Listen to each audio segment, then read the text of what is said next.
see right now, without LeBron, Lakers are struggling. Let me tell you about a team I hate, all right? I know the Dallas Cowboys fan is here, so I had to make sure he knew how much I hate this team. I'm ready. I've often said that the people who run baseball, they try very hard to ruin it.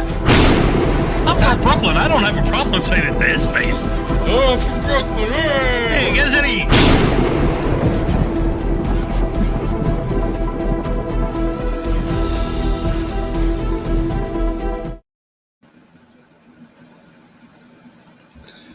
This is a presentation of Northeast Streaming Sports.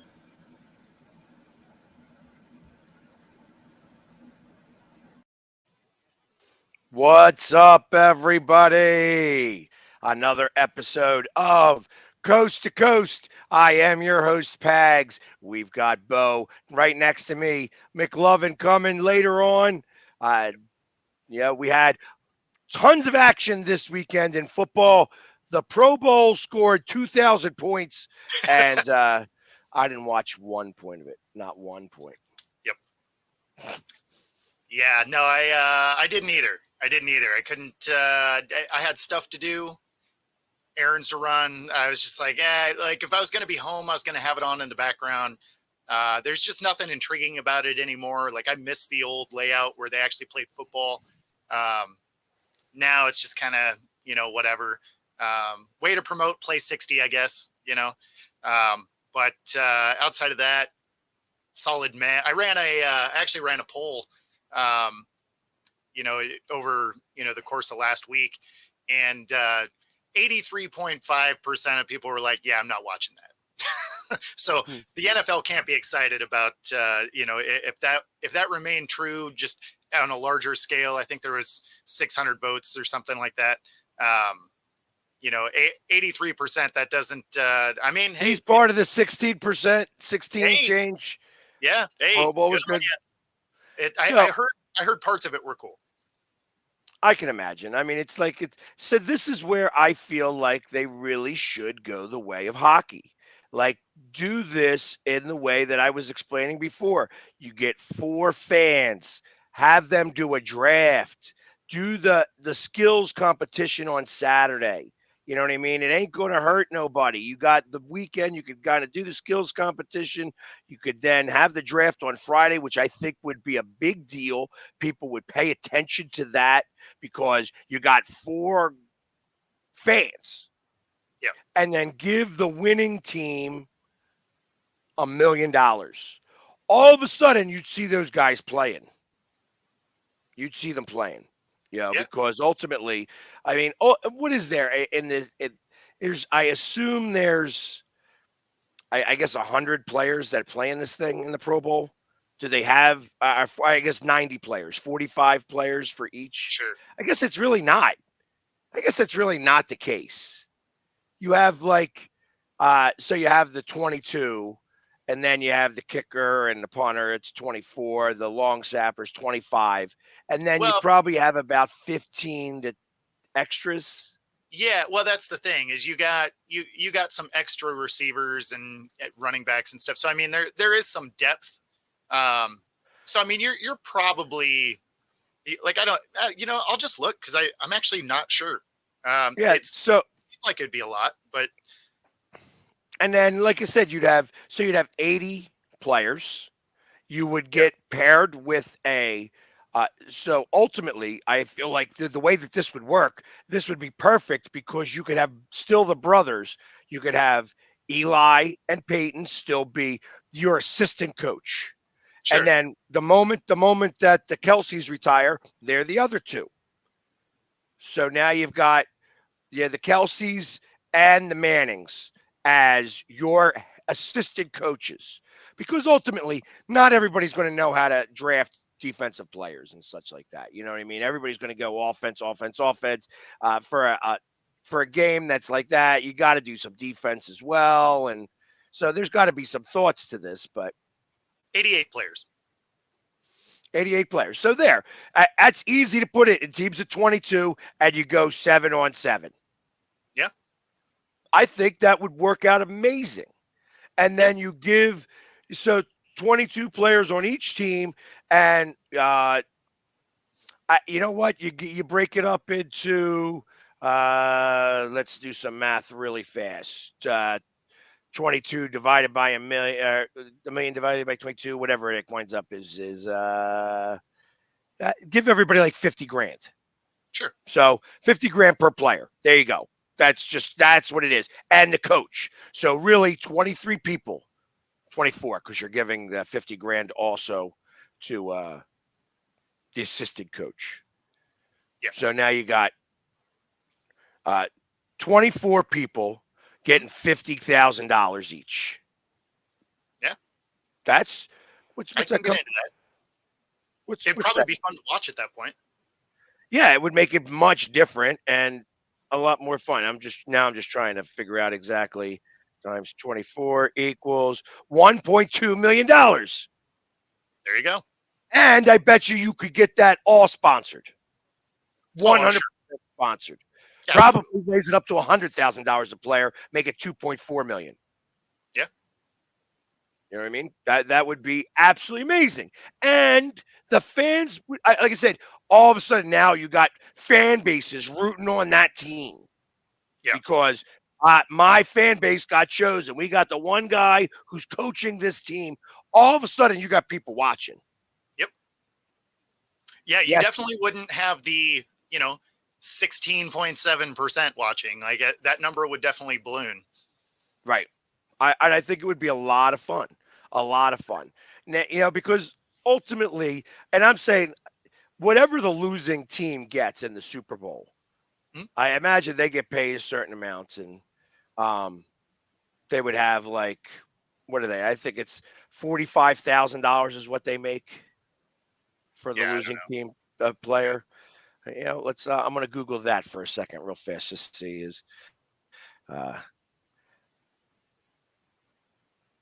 just see how quickly losing team get in the Super Bowl.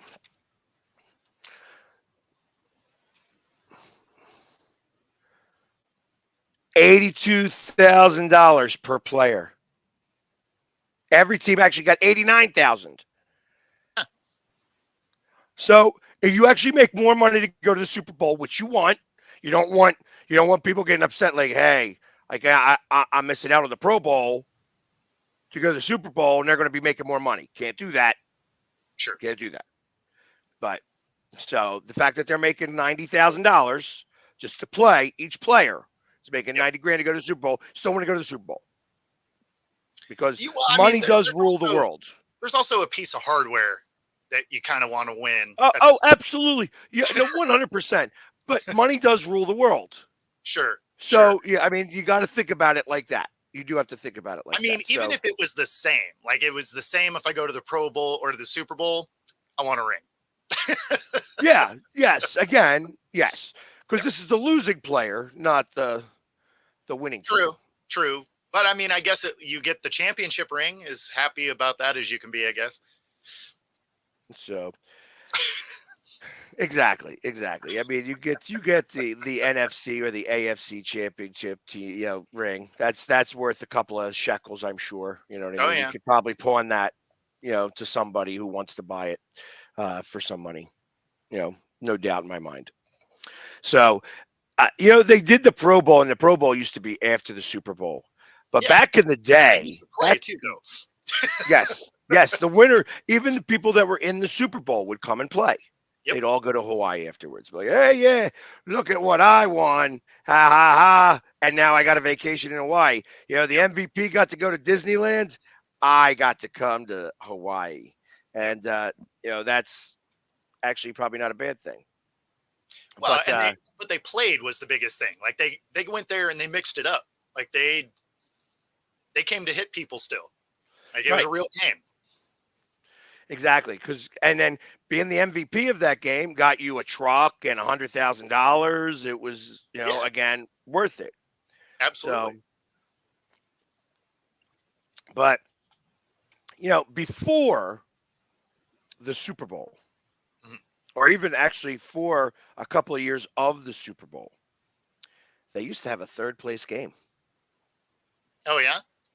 It was the playoff bowl, Huh. and it was for third place. The losers of the conference championships would play third place game. Interesting. That would So, actually be kind of cool. well, no, actually, the reason why they got rid of it was because Vince Lombardi Okay. said, "This game sucks. I don't want to do it. I don't want to play in this game. Why would I want to be in this game? Why do we want to be the third place?" I mean, So, I'm just thinking an extra game check. my, so it actually, this story explains it. I was reading it on the Score app. Once upon a time, the Detroit Lions kept finishing third. The NFL's franchise that's synonymous with suffering used to dominate a divisive consolation matchup. And so the Super Bowl instigated its demise. And I think that this also was because you won your division. There was the conference championship and then the Super Bowl. Yep. So, that's why there was only 2 playoff games. So it gave everybody 2 playoff games. Yep. It was like a 4-man round robin. You won, you going on. You lost, you went into the consolation bracket. And that's kind of how it worked. I got you. So the Lions won it in 60, 61, and 62. In 61, they actually beat the Eagles. And they were the team that won it the most out of everybody. The Eagles were in it twice. They lost both games. The Cowboys were in it 3 times. They went 1-2. The Rams went 2-0. The Packers went 1-1. The Browns went 0-3. That tracks. They couldn't even. Yeah, exactly. So, but the Lions went 3-0 in third place games. So they have the highest, followed by the Rams that went 2-0. The Colts went 2-0. But I can imagine that nobody wants to play in that game. Nobody wanted to play in that game. Why? Why would you want to? Yeah. But if the Super Bowl started in 67, right? Yeah. That was the first Super Bowl. Yeah, so 67, 68, and 69 wound up being the consolation game. Huh. Yeah, and it says after that, it's they just didn't want to do it anymore. You know what I mean? It's just like there was no point in that. And then they extended the playoffs. Yeah. They started including wild cards, which that's really what it came down to. It was a matter of you're now playing more games. So we don't need that consolation game. The playoffs tears that up like that. Yeah. I mean, that's fair. That's fair. So it Funny funny it how becomes an exhibition game anyway at that point. exactly. You know what I mean? And I got to imagine there was money that was attached to that. Oh, of course. So it's always something like that. But the story is said as the forgotten third place game that NFL legends hated. Fair enough. So, other than that, I mean, obviously, like I said, the NFC did win. I think that they had a defensive stand at the very end, so it wound up being like 80-76 or something like that. That was the final score. Pretty much. Yeah, it was 60-something to 50-something.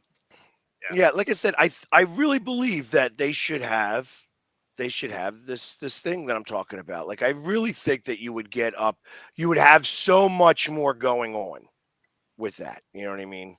Yeah. And it would be a lot of fun. It would be a lot of fun. I think it'd be fun. I would definitely take more interest in it. Exactly. I mean, it sounds like watching Peyton lose his mind over losing for 2 years in a row, I guess, was kind of entertaining to watch. Like the reaction at the end, but yeah, I mean, there wasn't a huge call. Like, and I love football, but there just wasn't a huge call for like calling to me as far as I need to watch this game. I feel like I can spend 5 minutes watching highlights and pretty much know what happened. Yeah, Chris, I'm going to get to that. We're going to talk about that in a little bit. Uh, you always like to try to jump the gun on us. I have a system how I do this, Chris. Stop trying to jump the gun here. Yep. So, There are some funny memes about it, though.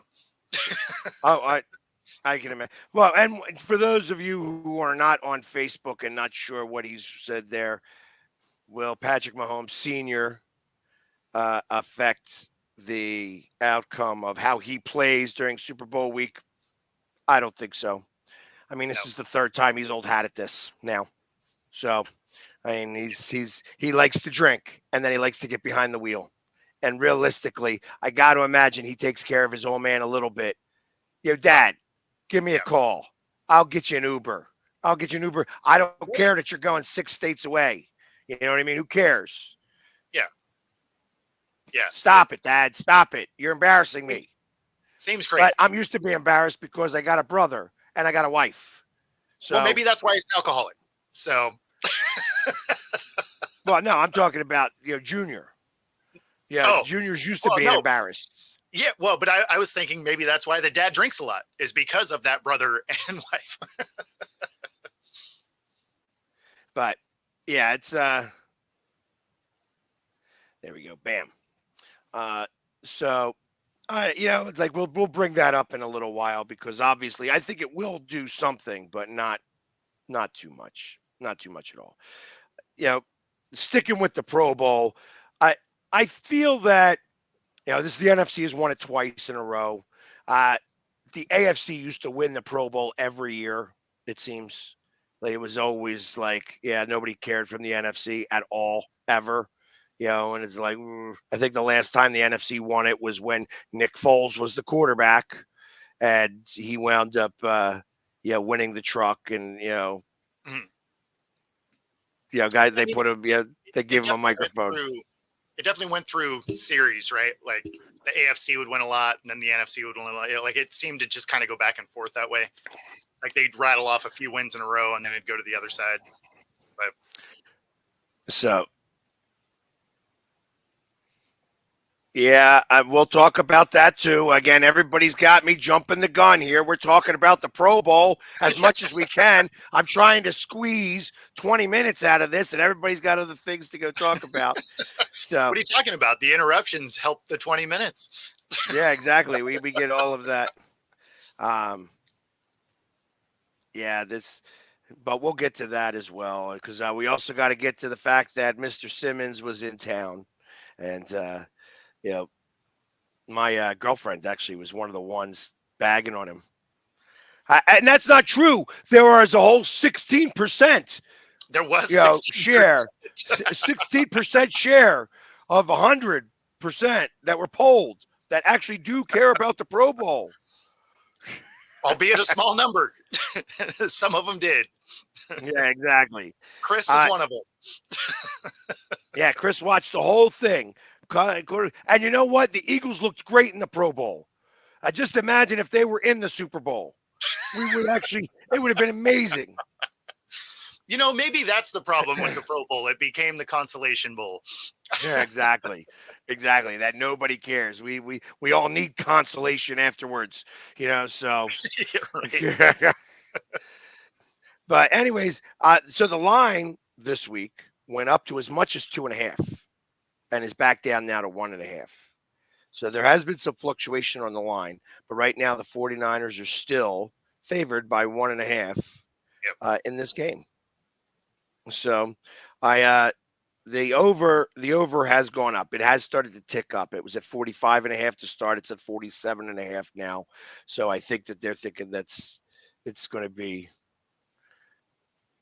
whatever. Hey, you know what? You know what we didn't see at the Pro Bowl? Any Giants. That's right, because they all stink. So maybe you should worry about your own team. Just like I had to tell everybody at the bat mitzvah that I went to. I was up at a bat mitzvah this weekend, in the heart of Jets and Giants country. I heard more Jets chants than I even care to, and Giants fans all over the place, but big contingent of Eagles fans too, which is kind of amazing to me that there's a lot of Eagles fans. I mean, I know it's only 90 miles away. And the family that invited me up there, uh, that's, they're all Eagles fans. So that's actually, he cared very much. He just doesn't want to. He doesn't want to have to answer questions on the fact that he hates the Giants and he's leaving the team. Just for anybody else who wants to know what I'm talking about, Barkley said, "You know what? I want to play for another team. I don't want to go back to that hellhole in New York because they don't know what they're doing up there." Those were exact words. And Mac, if you want to come on, you can come on the show. I'll send you the link. You might as well come on up here.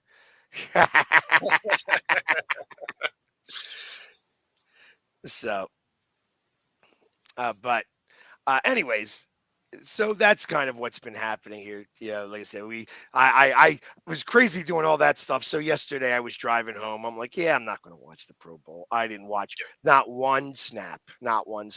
And if it wasn't for Instagram showing me a couple of the highlights of the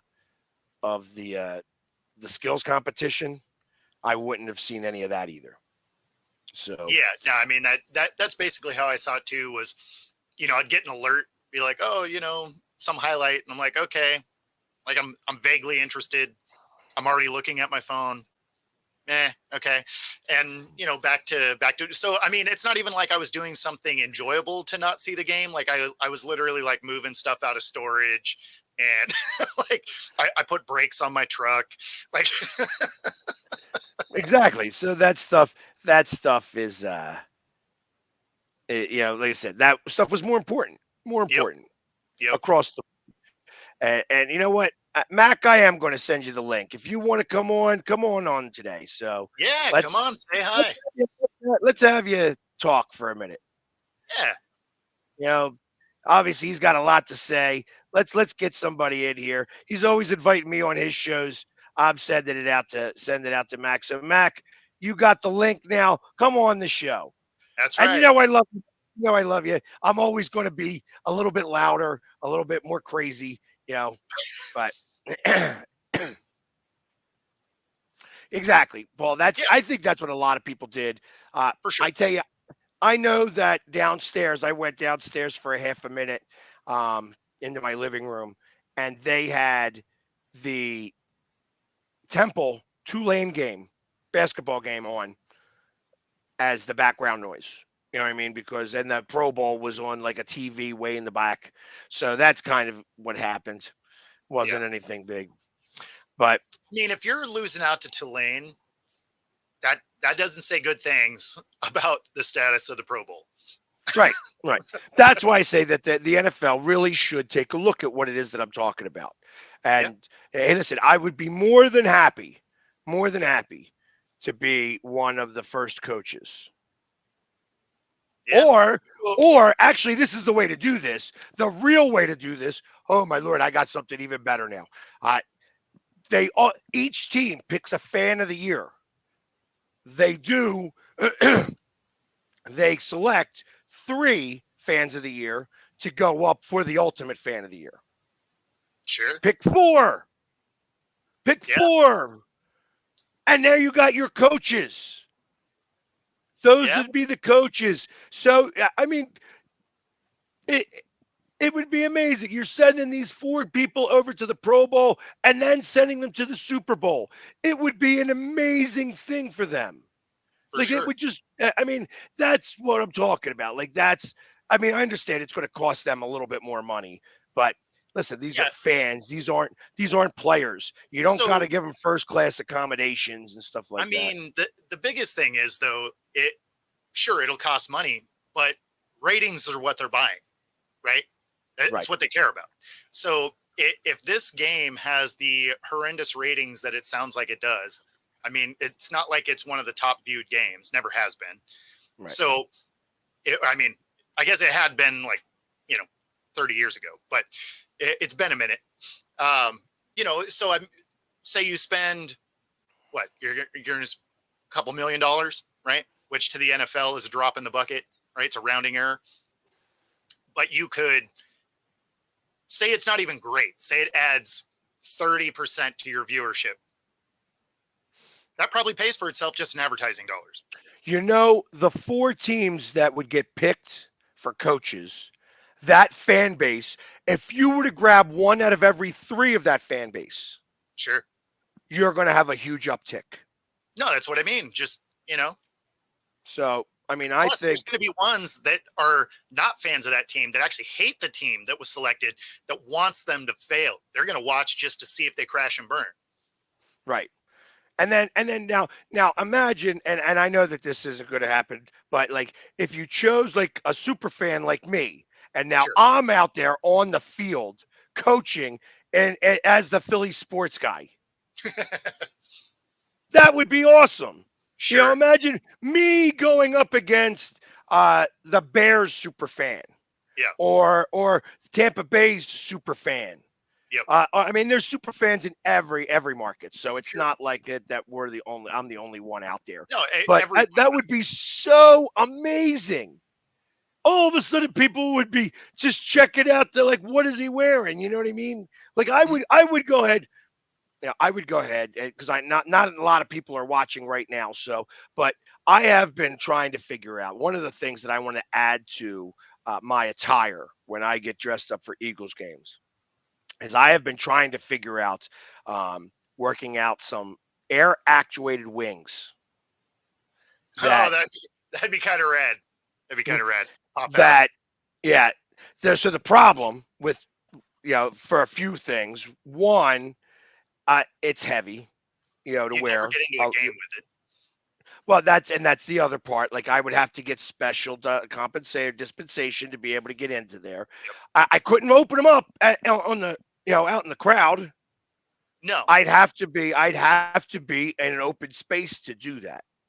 Yeah, you'd have to be like out the concourse against a railing so that people weren't next to you. And I mean, it would be for photo ops. Like that'd be the only. You wouldn't be able to do much with them, but it would be cool looking. It'd be cool. Yes, absolutely. And there's also a couple of other things. Like you can't these need to look like eagles' wings. They cannot look like bats' wings or angels' wings. Sure. So, Sure. And to spend all that money and have that big question mark, like I that would suck. I'm like, no. I'm not going to look like a fairy out here. I am not Tinkerbell. You know what I mean? And there's a fear of that. There's an absolute fear of that. And no matter how good they look, someone's going to say that anyway. Oh, of course. But if they did look good, if they did look like eagles' wings, sure, the first time you do it would look absolutely amazing. Absolutely amazing. Yeah, for the first time, absolutely. But I mean, then there's the logistics end of the stadium, right? Like if they say they do approve yours, now they have this whole new window that they have to look at for people. No. It doesn't work that way. It absolutely does not work that way. I would have to be. Well, it would have to be special admittance, but it literally, it would have to be. I'd have to become either a contractor or an employee of the team and be on the field. Yeah, true. and be on the field. It would yeah, be. It'd probably be like a contractor kind of situation to get it passed through security before at the beginning of the day before anything happens. Like right, because you're creating yourself as a second mascot. Exactly. Ultimately, that's really what's going on. So I don't suspect that I would ever be able to wear them at a game. But probably not. You have me chosen as a coach for the Pro Bowl. You better believe that if I won that Pro Bowl or we score a touchdown, poof, I'm opening up them wings. You know what I mean? There goes the Gatorade bucket. Like it would be awesome. It would be awesome. It would be I pretty started awesome. talking about, but it is. They are so expensive. They are very, very expensive. Oh, sure. Yeah. Exactly. Well, I mean, Poof. Since we're talking about super fan activities, you might as well tell them about Friday. I mean, you had a lot going on Friday. So yes, this Friday, obviously I wasn't on the show. Real quick before we do that, how was it? How was it talking to the Jacksonville Jaguars? Are they going to implode? Are they moving to England? What's going on? I beat him up about the England thing all the time. He doesn't necessarily appreciate that, because even though he is a writer for the Jags, it's also his favorite team, so it works out, double for him. And Jacksonville does have some renovations supposed to happen to their stadium, right? So they're going to have to be out of there for a little bit. And there has been, it's not supposed to happen this year, but there's been talk that, in the future, they may have 3 games overseas, right? 2 away games and a home game. And I was like, getting pretty close to just moving that team over there. And he's like, I'm not moving to London. Shut up. But, it's, I mean, it was fun to talk to him. He hung out for the full 2 hours. So it was awesome. That's great. That's great. So the reason why I was not in is I had a public speaking engagement at Cardinal O'Hara High School, where I got to speak in front of 1,000 students, and I was talking to them about living their passions. One of the things that I get to do, and everybody keeps, whether you love me or you hate me, everybody wonders, how do I get to do this? And one of the ways that I do this is I am able to go to different venues and talk about my story. It's like, this is, it's not easy doing what I do. And everybody likes to think, oh yeah, you go to games, you paint your face, you're just an idiot, and it's like you expect to get all this stuff. And listen, it's hard work to be the guy that you see on TV all the time. It takes a lot of luck. It takes a lot of preparation. And I'm a firm believer that luck is when preparation meets opportunity. No doubt. So I am very big on making myself lucky.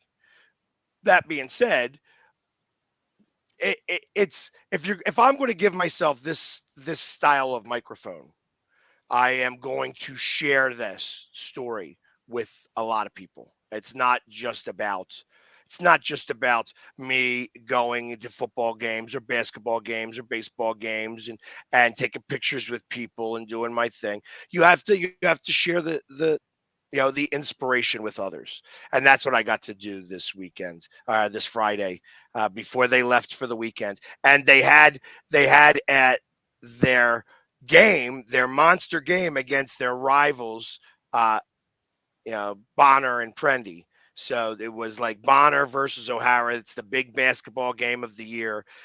O'Hara was not supposed to win, but since I couldn't go because I was celebrity bartending today or that Friday night at the Wings game for charity. So I was able to paint somebody up. They don't allow anybody to paint their face, but I got some permission. I got one guy to stand in my stead, and that guy brought home the win. So O'Hara was an 8-point dog, wound up with a 10-point win. Nice. So big deal. And then, of course, on Saturday, I got to go up in the Giants country to my first ever bat mitzvah as the Philly sports guy. And I tell you, I had a lot of flack from certain people. There was a lot of Giants fans around there. But you know what? It's fun. It was it was so much fun talking to Jets and Giants fans. And, I took my ribbon because we took 2 losses in MetLife Stadium, this year, and of course I'm going up next week again for the hockey game. So there's a lot that is still available. Hey, and by the way, tickets are still available. If you would like to come with me to the outdoor game, the Stadium Series, Flyers versus Devils, there are tickets still available. Go to phillysportstrips.com and look up Stadium Series. Nice. So even a little plug for my sponsor in the mix of this. But yeah, it was an amazing time. It's very interesting when you get to tell your story, and at one point you have 1,000 students quiet, like, and they're listening. And it was like it amazes even me. You know what I mean? Like nothing much moves my needle one way or another. But when you sitting there and they're all looking at you and they are all listening and they're not talking amongst themselves, when you can hear the pin drop, that's like, wow. It is a very cool feeling to feel. And like I said, we were able to bring home the win. Always good to wrap it up with a dub. There's no doubt. Exactly. Yep. So I don't know if that was as exciting as finding out whether Jacksonville is going to move to London or not, but you know, Well, and it's funny to address Paul's statement here. It'd be hard for them to make the permanent move.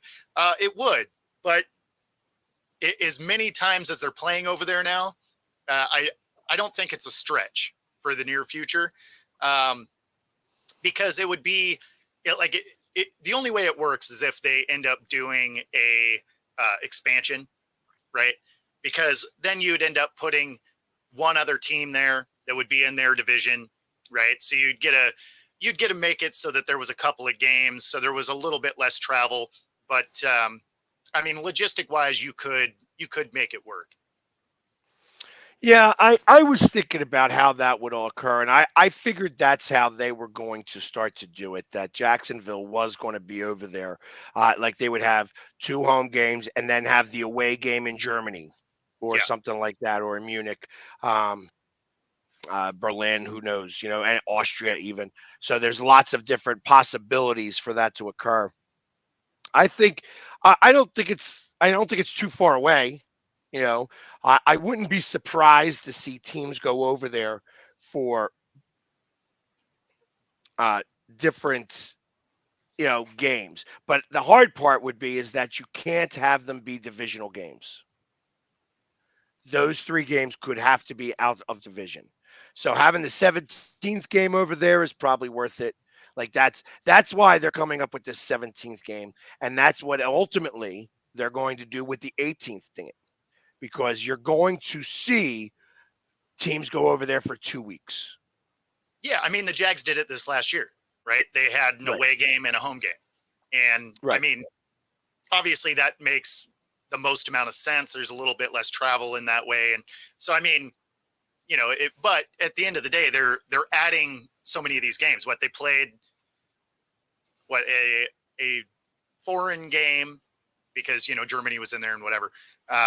What they had 6 of them, I think, last season, right? And then the year before there was a few in London, there was one in Germany, there was one in Mexico City. So I mean, they're trying to splash this thing around. So it can't be that far away before they're like, hey, let's make this a permanent fixture, especially with as many times as they're playing in London at this point.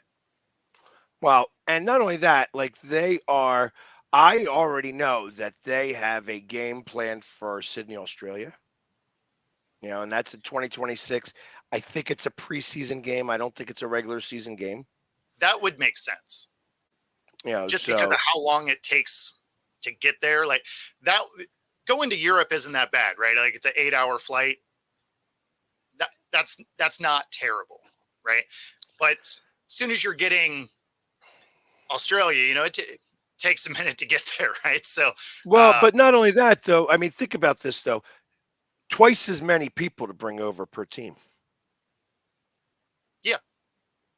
You're bringing over 100 players per team, not or 90 players per team, rather than 45 or 52, 53 even. So it's, I don't know. I think that there's something to be said for it, but ultimately it's going to cost a lot more money to go over there. Oh yeah. But I think it's the Cowboys and the Rams playing a preseason game over there, from what I understand. Okay. I mean, that would be kind of neat. That'd be kind of neat. I can't see it during the regular season just because you'd lose 2 days in travel. Like that would be tough. And Chris is asking whether they would do this for. That's a tall ask. That's a ways out. That would be well after a European division was established and they've been in the league for a while before that conversation would become a real possibility. So that, although I wouldn't rule it all the way out, would be way down the line at this point.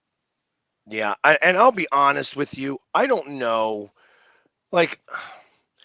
So having a European league makes it really challenging, is just really challenging in general. Like, it just, you can't have one division be European because what are you going to have, 36 teams?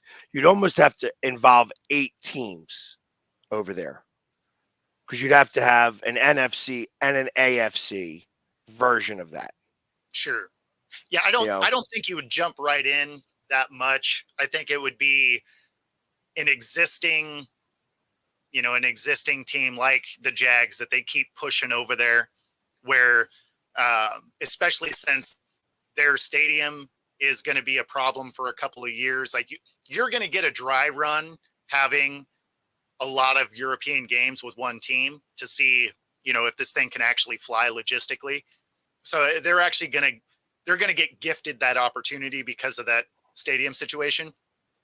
So now I imagine their fans are going to be mad, right? Because they already lose one home game every year because they signed that deal with Wembley Stadium, right? It's like a 10-year deal there. And then the NFL also generally gives them a game there. So, I mean, they end up playing in 2 different locations. So it, their fans are already a little bit mad about it. But if they were to be like, hey, your stadium's,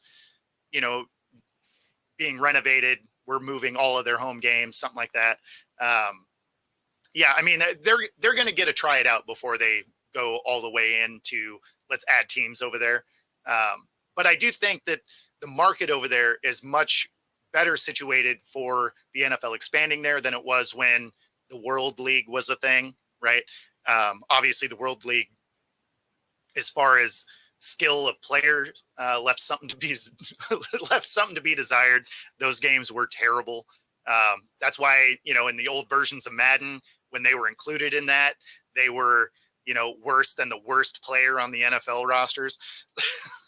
right. Well, I'll be honest. Let's be for real. Money rules the world. It sure So does. the first Super Bowl that would not be in the United States would be in Dubai. Probably. Do you have any doubt about that? No, that's probably accurate. Yeah. They would spend $1 billion to have the Super Bowl played over there.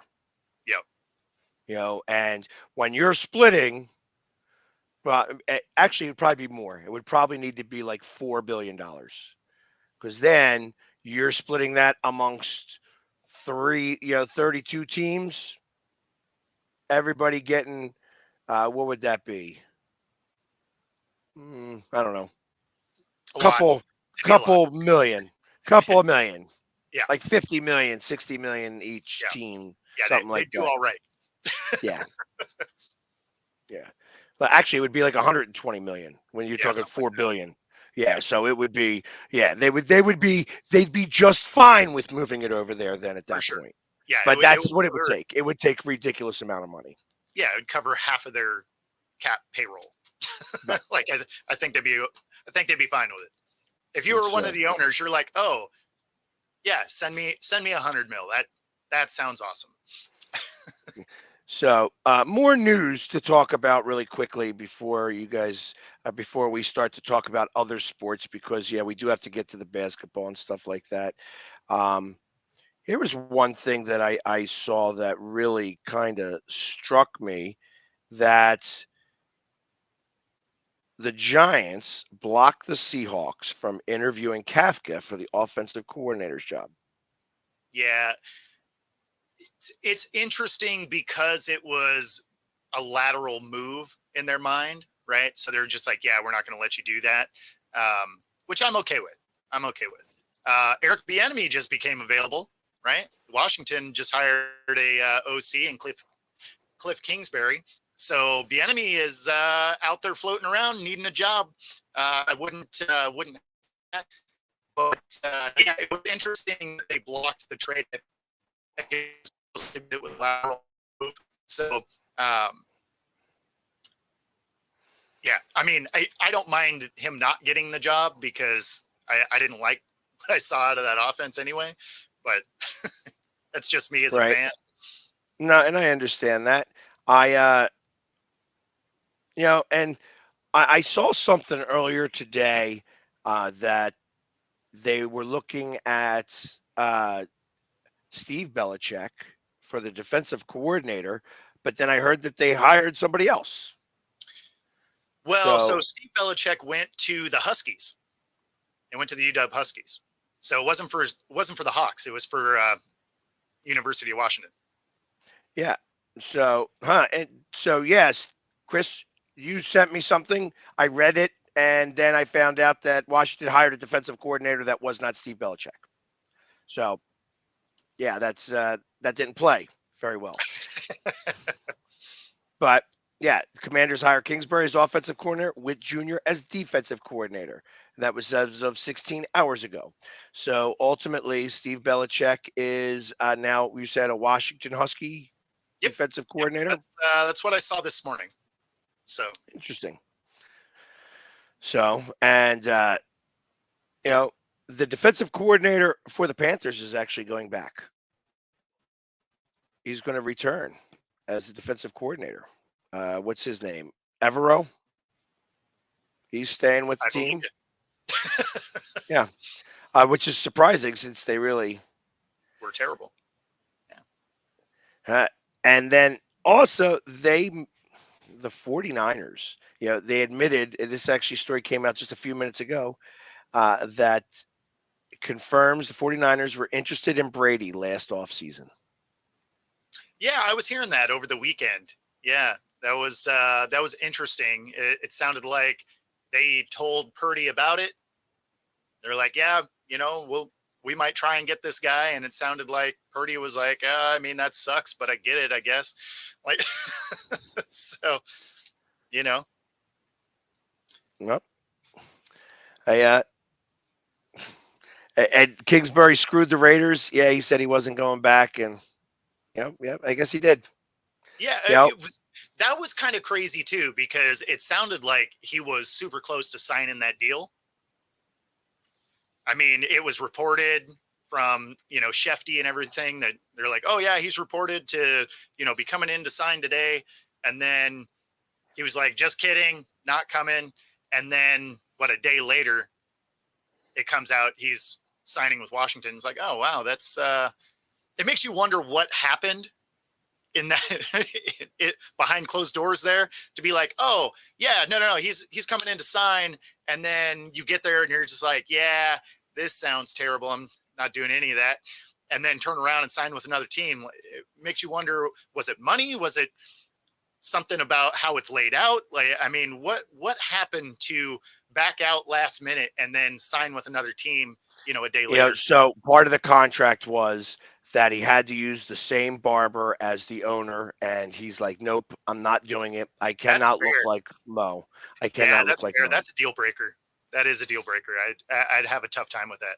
Yeah, that's like the team's barber now. Everybody's going to look like the owner. That franchise is being run like on over in North Korea, so they're all going to look like the owner and stuff like that. It's interesting stuff there. The Raiders are always rating it up. You know what I mean? It's just so funny how that all works, but. Anyways, and that's really it with football.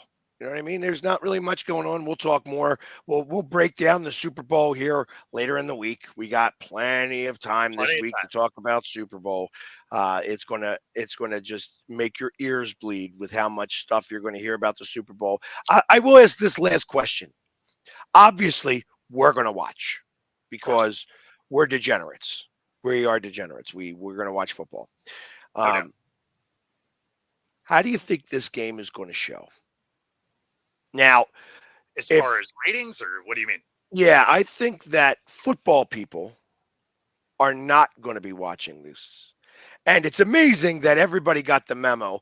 The NFL media got the memo. Like, hey, let's bring down this Taylor Swift talk.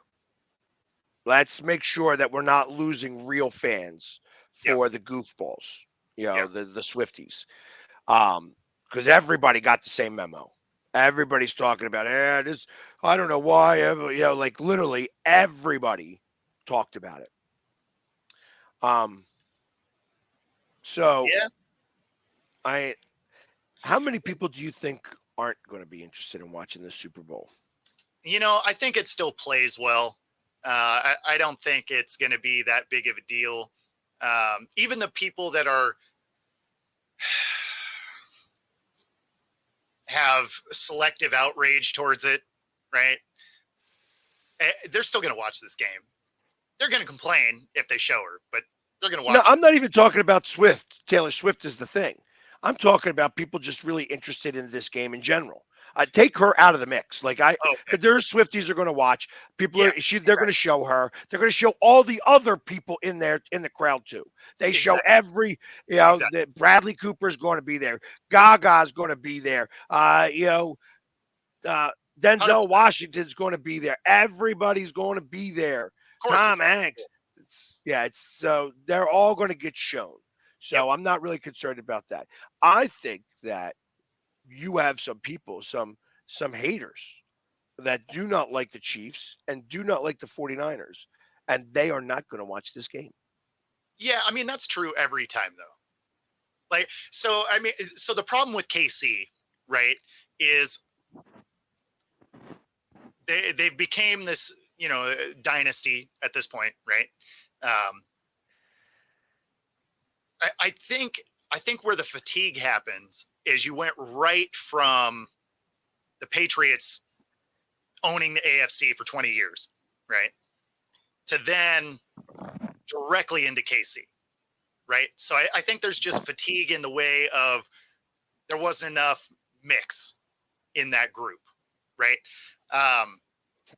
From the Niners end, they're not quite getting the hate because of, it's been a long time. Like they were in the Super Bowl a handful of years ago, but they haven't won in a long time. So I don't think they have quite the hate built up towards them that KC does at this point. Because the first time KC wins, everybody was excited, and now they've been there enough times that people are kind of like, hey, we kind of want to see someone else in this game.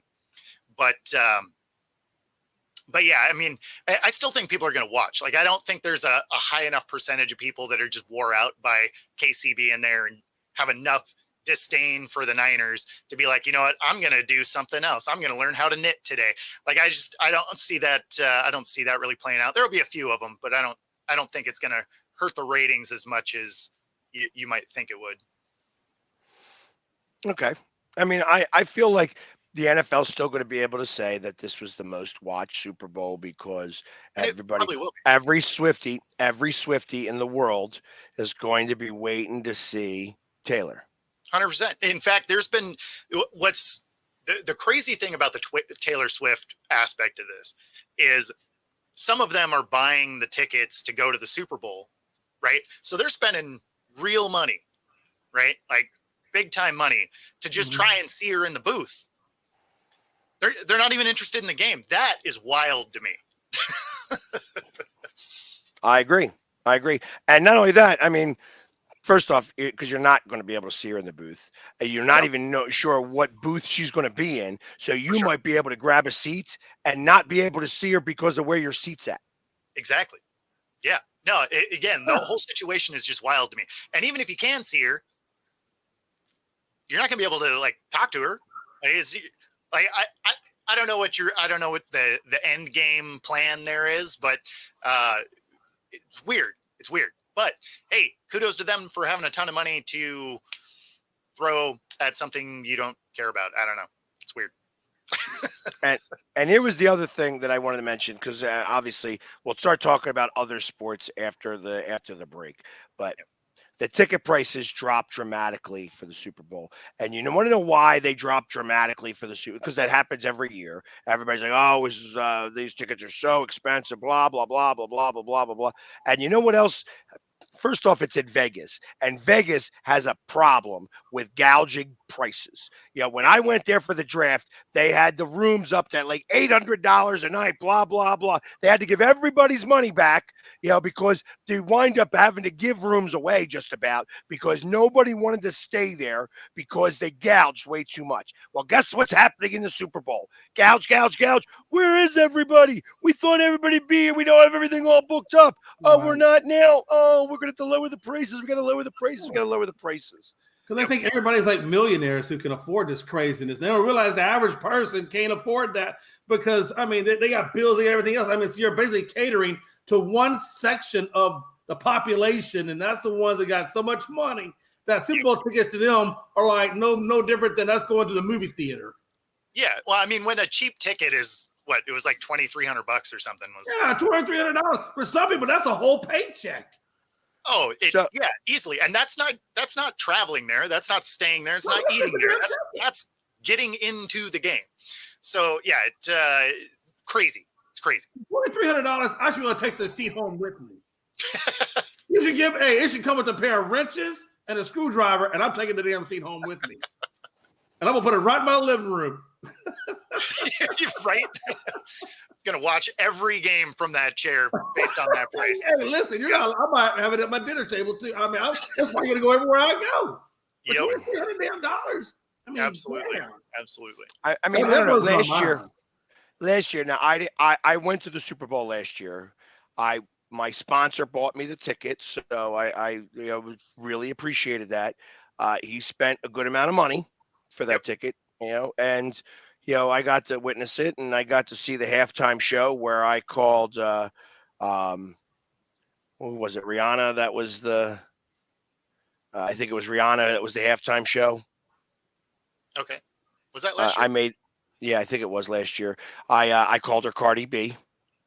And so it was, yeah, I got a lot of hate about that. It was, and if you ask the caller into, Avalon Bryan, it was the reason why we lost the Super Bowl, and also why the dark plague of the 1700s was also caused because of me. But beyond that, I saw that post. I saw that post you put on Facebook with the guy that was. And the radio station, I think you were sharing it on Facebook. Yes. Maybe like a day or so ago. I think you shared it. Yeah, a couple of days ago. All the hate. Yeah. Wow. Yeah, I was the cause of COVID and the Eagles losing the Super Bowl, the Phillies losing the World Series. I wasn't the cause of them getting there, but they lost because of me. So I made the gods happy enough to get them there. Well, no, you made them so mad. You made them so mad that they're like, "Hey, you could have success," and then snatch it away. Well, all my fault. Oh, he still loved you, but he hated you because they lost, and now the illustrious illusion of Philly sports guy just didn't look so good anymore. That's what that is. That's called the Monday morning hangover. That's all that is. Yeah. That's the Monday morning hangover. I know. I have the power. I have the power right. of the one. I am the one. Just call me Keanu. You're just He-Man over there. You're just He-Man. I have the power.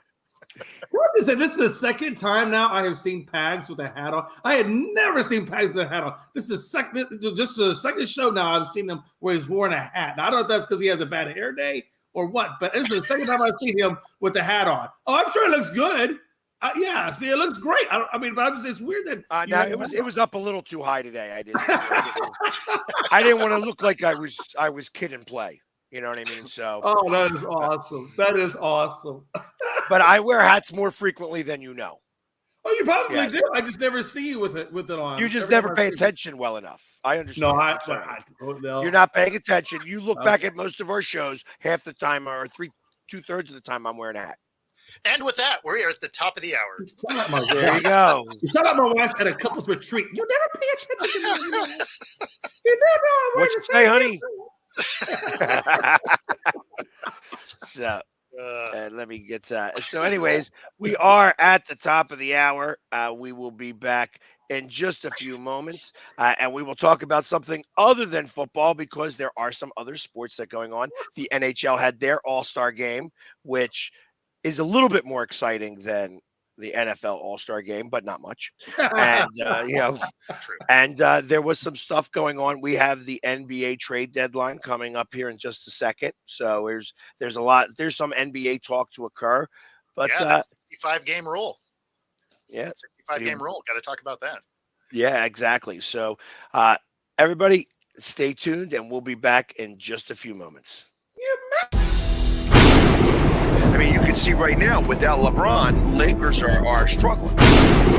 Let me tell you about a team I hate, all right? I know the Dallas Cowboy fan is here, so I had to make sure he knew how much I hate this team. I'm ready. I've often said that the people who run baseball, they try very hard to ruin it. I'm from Brooklyn. I don't have a problem saying it to his face. I'm from Brooklyn. Hey, get us any.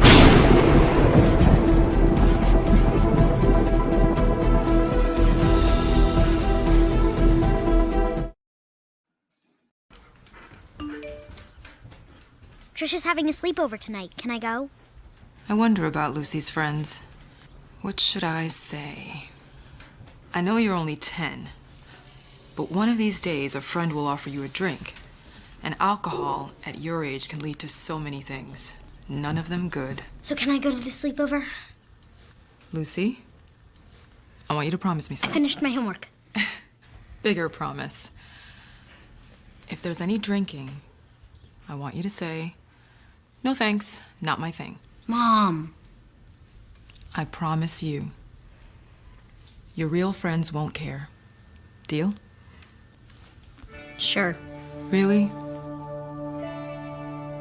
I promise, Mom. They really do hear you. Did you pack your toothbrush? For tips on how to start the talk, visit underagedrinking.samhsa.gov. A public service message from the Substance Abuse and Mental Health Services Administration. Supporting the needs of our veterans. That's the goal of all of us at Team AmVets. Like Mitch, Carlos, and Kevin from our Welcome Home team that brings furniture to our vets. We are Team AmVets. Or Linda from our thrift stores who brings you great bargains every day. I am Team AmVets. And John, who picks up your thrift store donations that support California veterans programs. I am Team AmVets. Visit our website or a Team AmVets thrift store to donate or shop today. Join the team! This is a presentation of Northeast Streaming Sports.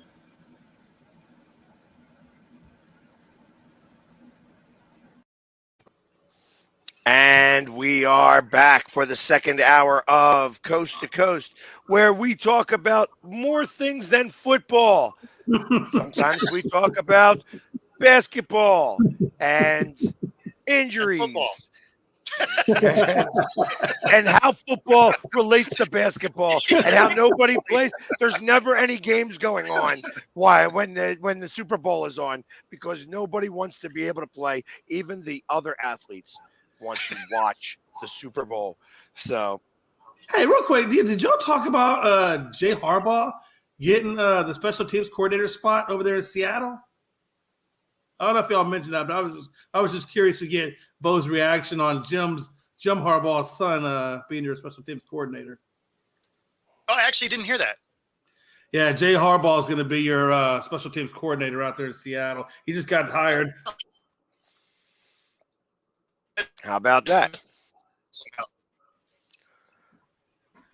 Huh, that's good to know. The Harbaugh. Yeah, I knew we got a new assistant coach, but yeah, I didn't see that one. So that's pretty cool. I'll have to check that out. That literally just came out. Like, literally. Awesome. So, here we go. Let's start off with basketball since we are talking about non-football items. The 76ers. Joel Embiid is going to have surgery on his left meniscus. And they're not sure how long he's going to be out. Could be season ending. Zach LaVine is also having season-ending surgery. But I don't know what's worse sometimes, Pags. Tearing the meniscus or tearing like an ACL, because unlike the ACL, that meniscus, sometimes you can repair, sometimes you can't. And when you can't repair it, that's like losing your shock absorbers. And that's what I got is a meniscus tear right now. I got a bucket handle, what they call a bucket handle meniscus tear in my knee, and it's where the meniscus tears and then it flips upside down. And a lot of times you can even get something like that. You actually get that tear. A lot of basketball players actually get that because when you twist your knee, those twist movements, that's when you get that type of tear. So it's going to be interesting to see how he comes back and what the severity of that is. By the way, MVP. No more MVP talk. for Embiid. Yeah, well, which is a shame because obviously he's not going to have the minimum of 65 games played. Yeah. And you know, and ultimately, like he shouldn't have been out there in that game in the first place. It's likely he had the tear already, that the injury didn't really Yeah. do much more to it. That's Mhm. I mean, that's probably the real portion of this story that nobody wants to really admit. However, it you know he was listening to the talk. He was listening to, hey, we you aren't really injured. You're blah blah blah blah blah, and then ultimately he winds up getting it more injured. See, Maybe it's that. he should have followed KD and just Yeah. not played, but got a burner phone. I wonder if he, because a lot of times though you'll have the symptoms. You may not have the full tear symptoms, but you'll have the early warning sign, pain symptoms. That's what I had. You'll have those early warnings, and I wonder if they were giving him injections to deal with the pain and not, obviously not addressing the problem to keep him on the court. And then it just got to a point where he just really tore it, and then it was like, you know what? Okay, there's no damn thing that steroid shot can do for you at this point.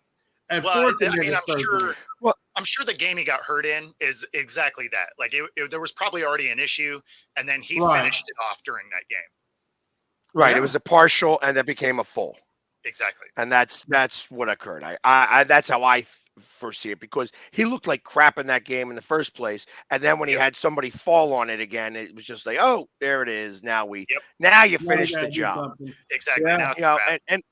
and ultimately, it may have been something that he would have been able to play with, but we don't know, and we'll Yeah. never know now, because he wasn't able to play with it at the time he was.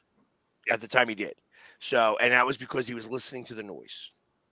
Well, and I And mean, even if it wasn't a full tear, right? If you were to just gonna try and rehab it without surgery, if it didn't need it at that point, right? Because it can heal at a certain point. But it would have taken long enough. He still would have been out of the conversation for MVP because of the new 65 game rule. And the thing that's funny is, players are mad about the 65 game rule, but when you're healthy and you don't play, rules like this get implemented because people are buying tickets and they want to see stars play, and they're paying these stars a lot of money. So now you have rules that are going to hurt guys that are hurt, right? That shouldn't be subject to it, but now you are, because you have healthy guys that are like, yeah, I'm taking a day off.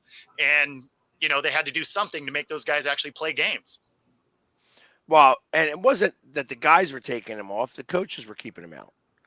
So this was really more to do with the coaches, but it also, I mean, this also goes back to the collective bargaining, agreement, where if you are an all pro, you get that escalator clause up to like $41 million.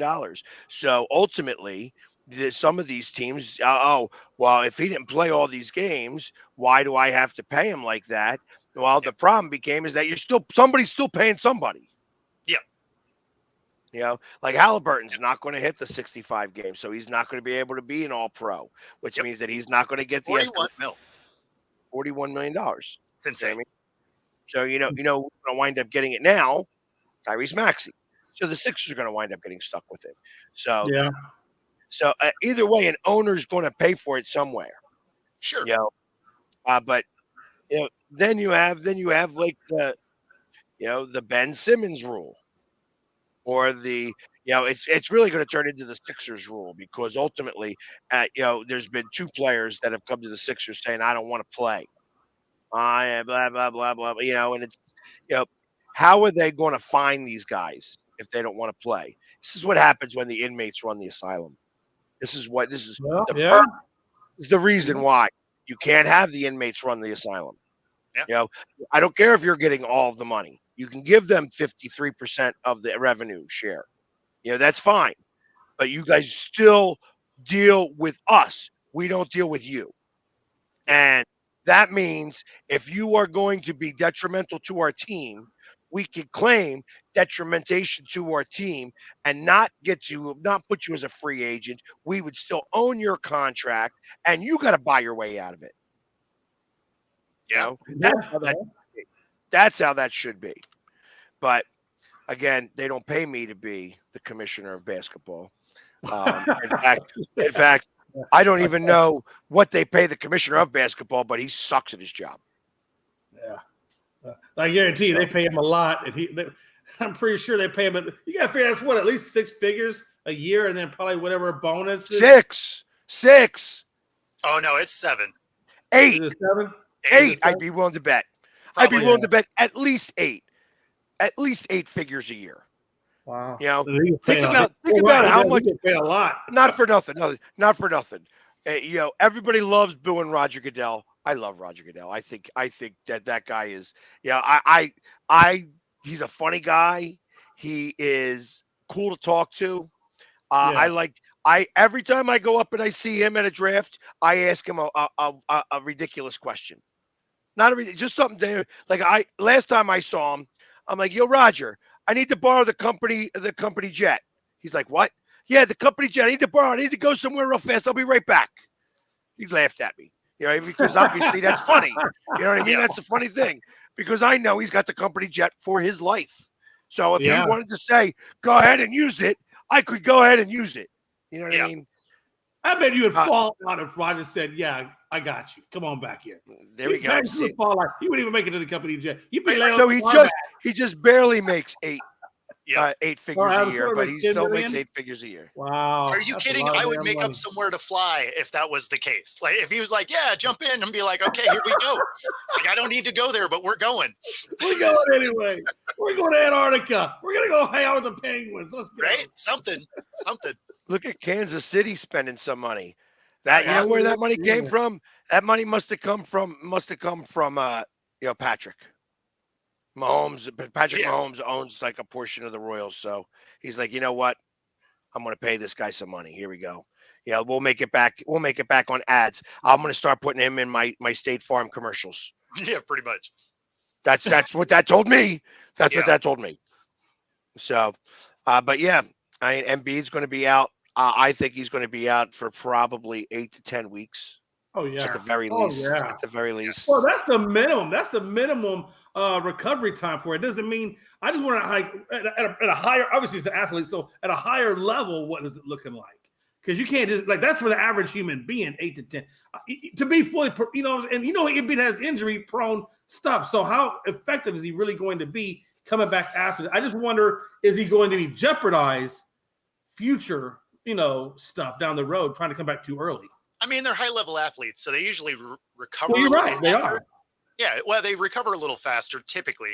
But that being said, he is a little bit injury-prone, so would you trust him to come back early? I don't think I would. What is that stuff they do now where they can put platelets or some kind of blood plate where they can put it into your knee and it helps you stem cells. recovery? Stem cells. You got to imagine they're probably doing that with them. Sure. Yeah, of course. Well, you're not allowed to do that in the United States, so he would have to go out of the country to do that. Oh, that's not. Oh, that's right. You're right. That's not allowed. Yeah, you'd have to go to Costa Rica. You can fly down to Mexico and get it done. Like it's not Costa Rica. Yeah. Trust me, for those guys, it's not Costa Rica. Exactly. Yeah. I mean, you're a 5-6 hour flight. Like, does it affect you in the league? Because you can also get steroids down there. I mean, would they say that's no, they test for those. No. They and they test for those in a way that, like, if you took them now, you went through a cycle now. Yeah. It would still pop. So you're not going to be able to do that like that. You know what? And I'm going to put a pin in that. Let's come back with that for the last 15 minutes. Mm-hmm. Mention steroids again with the last 15 minutes of the show. I want to bring that back up again. Okay. So, but anyways, I think that absolutely he should go do that. You definitely want to get the stem cells in there. I listen, if I could afford it, I'd go down and get stem cells. I'd get them in my shoulders, my knees, my elbows, everything. Like what do you think about that cost? To get stem cells put in your body, what do you think the cost of something like that would be? $8 grand. $8 grand? Yeah, I know somebody who did injection. Per injection. Yes. And you're there for 3 days. You get monitored for 3 days. You're in Costa Rica, so it's not so bad. You know what I mean? Yep. You could go do an ayahuasca retreat if you'd like it and stuff like that. So you can do all those different things. But it's $8 grand per injection. and usually the doctors want another doctor to sign off on it. So you have to have your doctor here say, okay, I know that you got the money, so we're going to send you down to the doctor there. But I've known a couple people that have done it, and they said, the one guy, he's like, I got it for my shoulder, and he's like, 2 days later, the pain in my shoulder was gone. And I said, I want to do the other shoulder. Doc says, well, you got to go back. He's like, listen, I'm here now. I got the money now. You do it now. Yeah. Okay. Yeah, because it's not like medicine back home, back here. You know what I mean? It's they're like, money influences all. Money influences all as soon as you leave the country. Listen, I'm in the back of an alley. The dude's got the stuff in a syringe. Just sign off on the. That's right. Just do it. Just do it. No, well, that's what I'm saying. Like once the doctor already has, because the doctor's going to do a checkup on you there too. And these are not third world doctors. You know what I mean? Let's be for real. This is it is. So this is real stuff. Yeah, this is real money, real stuff. So I would not be surprised that he goes down there and gets the stem cell stuff. I'd actually be I would. surprised if he didn't. I'd be surprised if he didn't, because it does help healing tremendously. Oh yeah, you know. I mean, and then plus you have like the cryogenic centers and stuff like that down there. Like you're going into a retreat area where you are getting the utmost care. You know, and like it could be $25,000 a week, but guess what? It's worth every penny. You're getting paid that kind of money, Pags. That ain't nothing to those guys. I mean, and really and truthfully, you can almost damn near write it off on your taxes, quote unquote. I'm being silly there, but you can write off your taxes because it's a quote unquote job related thing. Like you write off your boots, your sneakers on your taxes. Not able to do it like that. No, because it doesn't qualify like that. Because it would fall under healthcare, and healthcare is such big business here that you wouldn't be able to write it off. And that's crazy. You should be allowed to write that kind of stuff because it really is your instrument of employment. You know, your body should be able to be written off if that's what you do. If you're an athlete, you should be able to write your body off. Yeah, so some of it is that stuff isn't. So external things can be. So like your gym memberships and your trainer and your. Listen, if you want me to go to the tax person and put a little blood on their document to show them that it's in my body, fine. Yeah, no, you don't get to do that. But you know the other things, as far as taking care of yourself, you can. Yeah, crazy. Stem cell. So yeah, I mean, we'll see exactly what happens. Let's get to the surgery first, and we'll see what kind of occurs through that. Everything else is just all right. It's what it is. They're talking about some trades. That the trade deadline is obviously on February 8th. There hasn't really been anything that's happened as of yet, but there is some talk, at least through the Sixers. You know, at least it came up here that there was a possible reuniting the Sixers with Jimmy Buckets. Yeah, I heard that too. I've also heard what Pat Riley said, that he's off limits. They're not going to do it too. But it would be interesting if they did. Could you imagine the second run of Jimmy Butler with Maxey? That would be. That would be amazing. It would be amazing. If it would keep us relevant when Embiid was out, and if Embiid came back this year, would probably propel us to be the number one contender for the championship. Yeah, because if they gel and get that chemistry going, that would be insane. I don't know of anybody else though that would get. That I haven't heard any other rumors about anybody. And the truth of the matter is that I feel like that there should be absolute talk. The Hawks should be, in conversation, because the one thing you don't want is to be in the 7th, 8th, 9th, 10th spot every year. Yeah. Yeah. Not in the NBA. Yeah. That's a recipe for disaster. You're never going to get any further. And that's, at that point, you have to have the process. That was the reason why the process was such a big deal here in Philadelphia, because they're like, we're not going to get into that hell. we were in that hell for a little while with Iguodala. You know what I mean? And we would get the 7th seed, and thank God that somebody got hurt on the Bulls because we then wound up beating the 2nd seed, and then took Boston to 7 games that year, and Boston wound up winning the championship. I think it was Doc Rivers' only championship ever. But Doc Rivers didn't even need to coach that team. In fact, I think that since he started coaching the Bucks, they've won maybe 1 game. Oh, they finally won one? Yeah, they did win one. Yeah. And he got named All-Star Game coach? That's the rule. That was just the rule. So he's the one that happened to be the coach because of the rule. Okay, because I was like, wow, that's what they're doing? Yeah, it was ridiculous, but other than that, so yeah, there hasn't been any real noise about trades or anything like that, but such is life. And now that I'm done talking about basketball, because there's really not much to talk about with basketball until trades actually start to happen, and because it's the 5th, these are going to go right down to the deadline. You're going to see a lot of the movements happening on the 7th and the 8th that they're right now just talking a little bit. But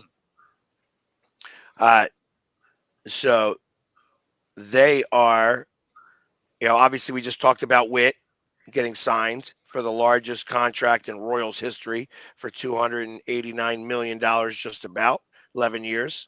And I like looking at this story right here. Freeman on the Dodgers. I wish buying a championship meant we win a championship. That's true. That's the headline of that story. Yeah. And I you know what? I couldn't agree more. Yeah. I mean, let's be honest, like we were talking about the other day. If they spent something like over $1 billion for like 3 guys, the Dodgers did on their pitching staff, and if they don't win, what's that? I mean, that's like the Mets 2.0. And we saw what happened with the Mets. I'm here for it. I'm here for it. If that chaos happens, that's going to be fantastic because every beat writer ever is going to be like the implosion of something, right? And don't you know, like a team like Tampa that wins the championship with the bottom of the rung payroll is just going woo to the Mets, and everybody else has spent like billions of dollars trying to get what they got down at Renner Center for free, damn near. I mean, seriously, you know what I'm saying? Like you're doing it. I'm with you. I'd do it. Hell, I'd do it. Go spend $375 million on a payroll, and Astros are getting it at $196 million. Okay. Yep. Well, and they're saying that Ohtani should be able to hit by the start of the regular season. Okay. Won't be able to pitch, but he should be able to hit. Which is, I'm sure he went down to Costa Rica to go get the. Oh yeah, he's no doubt.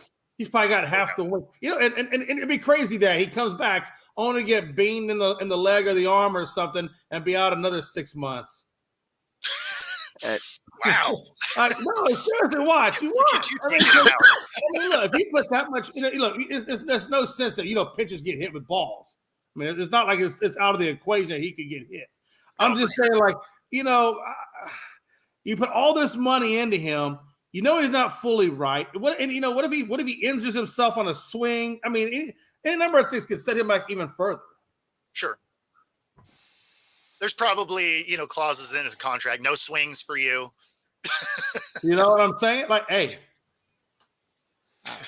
Well, we do have pitchers and catchers in, I think, 9 days right now.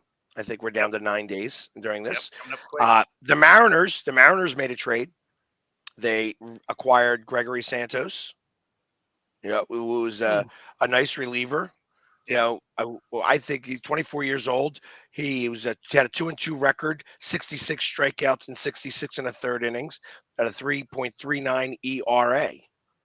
Got him from the White Sox for that'll help. Baroa, Zach DeLaroche or Zach Deloach. Yeah. No, okay. Deloach. And the 69th pick in the draft. Wow. Important 6 days. There we go. 6 days. Thank you. There we go. So, and I will be down there for a little bit of this. You will get to see me talk about this live. I will be going to some of these games live. So while I'm down there, it might be a little tough for me to have some of these conversations as I will be painted in Phillies gear in March. So we will get to broadcast live some of these preseason games a little bit. Awesome. Yeah. Nice. Pags and But- pinstripes. Hey, listen, I do it all baseball season, except when I go into on Thursdays where I get the Smurf look. Oh, So- yeah. So, but anyways, you know what? While we got a half hour, I asked you guys to re-mention something to me Steroids. about the steroids, and I want to know your opinion that they are starting a league where you're not going to be tested for steroids. Oh, that's And going to be they're amazing. You're going to see some of the old American gladiators out there with a bat. Well, it's not going to be 22-inch arms. Right. I think it's going to be Olympic style. So I'm not exactly sure what sports they are. But you're going to see races. You're going to see, but you are going to see these. I thought They're you meant not baseball specifically. No, this is a league, and I don't know much about the league, but it's definitely. Let me pull it up here and Google because That's kind of. I mean, it'd be interesting. I'll give it that. Like I'd tune in.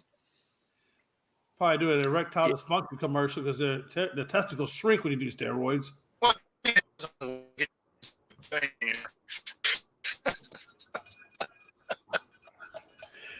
mean, that's the downside, though, to use the enhanced games. The enhanced games. The enhanced. Oh, All right. Lord. That's what it's called. The enhanced. I'm not mad at games. it. That sounds hilarious. It does sound hilarious. So I don't know. Let's see if they show what sports are going to be. What sports will be in the enhanced games? See if we can find out what is in here. Track and field, aquatics, gymnastics, combat sports, and weightlifting. Ooh, combat sports with a bunch of roided out guys. This is going to be amazing. Get off the bench, Jerry! You're up! Yeah, and that's what they seek to rival the Olympics. That's the goal. Yeah. Yeah, that's going to be insane. That is going to be insane. Could you imagine a normal Olympic runner going against an enhanced games Olympic runner, and the difference in their times would be? That'd be insane. Or the swimming. I mean, could you imagine seeing a swimmer on roids versus like Michael Phelps, who is no longer probably on roids? Hey, Chris, they're not even practicing on that field, so that's fake. That's fake. They're practicing over at UNLV, so they have UNLV and some where is that Kansas City practicing? Yeah, I'm not exactly sure, but they're that's the practice facility. That's where they're practicing at, and I think that's what the issue is. It has nothing to do with the field yet. They're not even talking about that stuff yet. Not to say that they won't, but they're not yet. Exactly. Yeah, they may complain about the field, but it is what it is. It's not going to be any different than the Eagles having to change all their cleats and stuff like that because it was Kansas City's guy who did the field last year. That wasn't a conspiracy at all. But the enhanced games, we're going to run out of foil for this show. No, exactly. The enhanced games, if anything, the one thing that I will find really interesting is that when you're having the enhanced games, do you have enhanced commercials? Do you have They're all in commercials 3D. for the products that they're using? No, for the products that Oh. they're using. Well, I mean, I guess that depends on, because if they're going to go get, steroid injections and stuff, I would imagine a bunch of that is probably not in the US because, a lot of that stuff isn't legal here. So I don't know how much advertising you could really do. I mean, worldwide, I suppose, some of the ad campaign. I mean, Mexico, for example, you can walk into any of the pharmacias and get steroids over the counter. Okay, so that's I'm finishing off that portion of that from what we were talking about, the complaints. Kansas City is using the Raiders facility. UNLV is what's being used for the 49ers, and it's a crap field. So that'll be the subject that the 49ers lose. Well, Kansas City got the Raiders and they got crappy UNLV, and so that's why they probably lost. They couldn't practice right. Right. Now, if somebody gets hurt on the practice facility, then we have a real conversation. But if you're just complaining but nothing happens, then you're just complaining. Some of the players refuse to practice. Oh, cool. So the fact that they are not practicing before the game is going to be the reason why that they are going to cry and complain that they're setting up the pre-made excuses on what happens if they were to lose. Yeah. This is the reason why, because 1 they didn't through get to 6, practice. They didn't get to practice on Monday. At that point, you're just mentally already defeated in this game. So aren't you though? I mean, that's not exactly the way you want to go into this. I'll be honest. This sounds like media hype. No, for sure. Yeah, I'm sure these guys are like, yeah, I ain't practicing in this. There's no chance that I'm going to get hurt before the biggest game of my career, which for the 49ers, some of these players are. It's the biggest game of their career. Some of the Chiefs may not have been there before, but most of them have. Yeah. So this is a whole different scenario for them, and I agree with that. If the field looks like crap, you don't play. You don't practice. Right. Hey, listen, they told the preseason game at the Vet, the turf is ridiculous. No, we're not playing the game. And I can certainly see Brock Purdy saying that, because this would be the biggest game, especially for somebody of Mr. Irrelevant, right? This is the biggest game of his life. Oh, for sure. Yeah. The last time he was in Vegas, he was getting picked. Yeah. I don't know if the 49ers played the Raiders in Las Vegas, but I mean, that's the last time I remember him being there. I may still have the ball. They gave out little footballs for Mr. Irrelevant that they threw around. So I think I have one of the footballs that says Mr. Funny. Irrelevant. Well, that's every year. When they named Mr. Irrelevant, there's a family attached to it, and that family brings out a jersey that for $262, and then they give out a giveaway that they throw out. It's like whether it's a football or whether it's a magnet or something. It's something about that. So, that's the reason why those monster trucks do it every time. That's what it is. I can understand that. You know what? The good thing about being in a place that's really a lot of desert, I'm sure that there's a lot of desert. You could probably go somewhere else and practice. Just bring it outside. Yeah. Just take it outside. I'm sure some casino has got some wooded grass that you could go play on for a little while. Well, hell, I mean, there's got to be a lot of high school fields and all that kind of crap around there. Plenty of fields down there. Go. There's plenty of fields in Vegas. It's not hard to find one. Yeah, I understand. If they have to move it, they'll have to move it, and they'll figure out something very quickly. And I'm sure UNLV will pick up the tab because that's what's going on. So, in San Francisco, a flight from San Francisco to Vegas, it's not like it's that long. You can even stay in San Francisco, practice. They can't because of the media. They can't because of media day and stuff like that. You're right. Yeah, you're right. Well, that's true. So, damn media gets you every time. That's right. Every time. Every time. But and you know what? There's a certain fanfare that comes with being at the Super Bowl. I mean, I was out there last year for the full week, and I had a great time going to all the different events and seeing all the different things and all the different parties. I got to imagine the parties this year will be much more uh, eccentric Yeah. than there Oh yeah. was than Oh there yeah. was last year. I went to the Shack party last year, which was really cool. You know what I mean? It was okay. I mean, it was cool, but it wasn't anything super spectacular. It was cool. You know what I mean?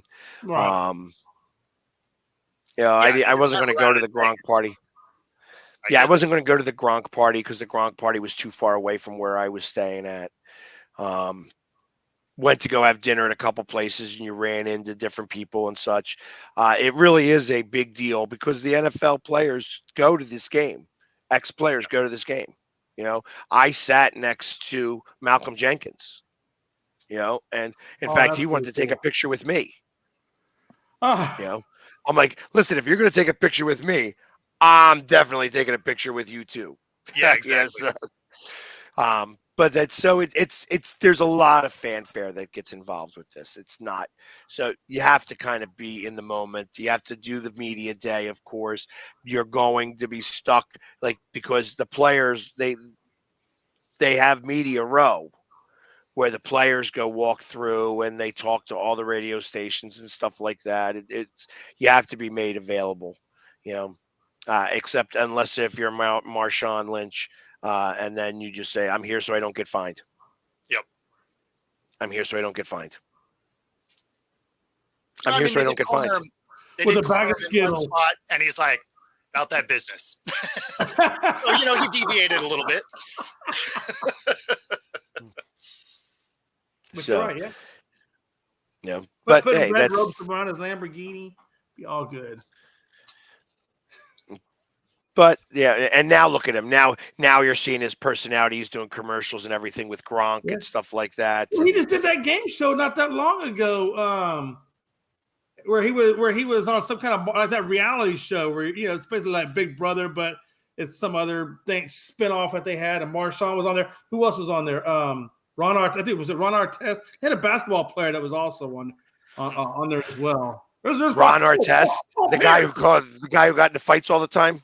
No, it wasn't Ron Artest. I apologize. It was Paul Pierce. Paul Pierce was a basketball player that was on there. I think Ron Artest would have been much more entertaining there. They had and Lance Armstrong was on it as well. I mean, that was just a few of them, right? There was like a bunch of other ones in there, and they were like in this Mars Land Rover thing, and they were doing like these space explorer. It was something really weird. I mean, it was like way off the rails. Here, let's talk. Let's deviate a little bit since we're struggling to find something to possibly talk about forever. I used to be a big fan of The Amazing Race. Okay. I used to be a big fan of The Amazing Race. I felt that if with the right partner, because you got to have the right partner, because you're going to be traveling around the world, that I could possibly win, because I've traveled around the world. I have been to a lot of places. I've been to more countries than I have states, interestingly enough, and I feel that there'd be something to be said for doing that. I also think I could be on Big Brother. I don't think I could be on Survivor. I don't think I could be on Survivor. I don't like the eating contests that they have on Survivor. With your social game, which is what you're gonna play. You'd be on point for Big Brother. I think you would do well in that thing. Yeah, so that would rule out fear factor for you. No fear factor for me. I'm not eating a roach. Yeah. I'm just not doing that. That's actually probably one of the least gross things they make you eat. Right. What is that? Those big Madagascar roaches that they have that they make you eat? Oh, yeah. Lord, no. Yeah, they're like thank you. 4 inches long. Yeah. And ultimately, and then you're not supposed to throw up. Yeah, like come on. I'm not doing that. Yeah, there's no way. And for The Amazing Race, they do make you do unique stuff. You do have to eat unique foods. Well, that's fine, but it's not gross. But it's not gross, exactly. So it's like I am I going to eat a ghost pepper? I would eat a ghost pepper. I wouldn't like it, You know what I mean? I'd have odds for the next month. You know what I mean? But I'd have odds and win that contest. I'd win the $1 million. You know what I mean? No, you'd have that gallon of milk sitting right there for you. Which ones do you think you guys would be good at? No, I'm kind of with you there, actually. Like the Amazing Race, something like that would be fine. Like Ninja Warrior, I think that would be fun. Like I could get into that. But yeah, things like Fear Factor and stuff. Like I'm just not eating weird creatures and things that are alive. Like I'm good. I'm not doing any of that.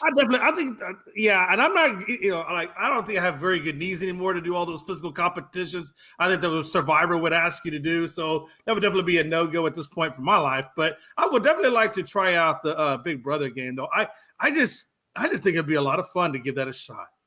See, if you weren't married, I would say like Farmer Wants a Bride.